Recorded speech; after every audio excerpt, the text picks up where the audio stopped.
If you guys are doing any type of peek, you should either be swinging into it like with proper movement acceleration on a right hand peek, or you should be doing a jump peek and then quickly, blocking the angle or resetting or something. That means you always have peeks advantage. You always don't show up on the person's screen, so you can't get hit first.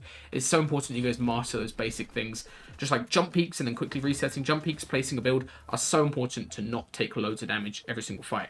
This fight has one of the most important muscle memory things that you guys can practice, and it works extremely well. So he's aggroing this guy starts making space, and what he does is he puts his cursor as he's placing these cones just below this guy's floor. As you can see, he's looking just below the guy's floor. Obviously, this allows him to place a cone here, but also he's able to get off a Houdini cone from like a whole tile and a half away underneath this guy's box. And these cones are so easy to do. You just need to make sure there's not a wall or like something underneath blocking it, and you'll always be able to get these cones in through the box. Again, the muscle memory is just looking like right underneath their space. You can do it as you're approaching this way, you can do it from approaching from above, and obviously you can do it from below really easily, but it's really good to do in this situation. Now, what he's able to do with this cone is come forward and aggro with a peek. So as you can see from his POV, he has protection from the cone that he's just placed, and that allows him to end this fight extremely quickly. But he, of course, does some smart plays to end the fight. First of all, grabs the wall, pump, gets the cone as well, but he makes sure to hold this wall right here. People are always going to be trying to take this wall back, so you should never try to insta edit and try to finish off the fight. Even leave the edit open.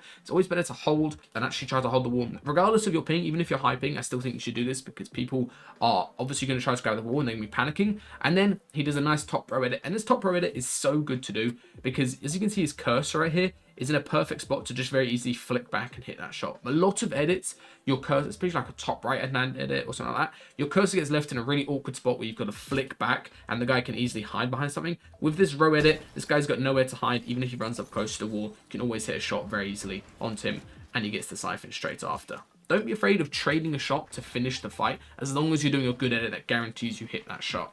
This right here is a perfect example of how to set up on walls versus the opponent. People lands on this guy, hits him a little bit as he drops in, and then what he does is get straight on the wall with his pickaxe out, as you can see. The key thing though is he's not dropping down and then smacking straight away. He's smacking as he gets down on the wall. So this guy, even if he was to do an instant, the wall is already low HP, which is very important.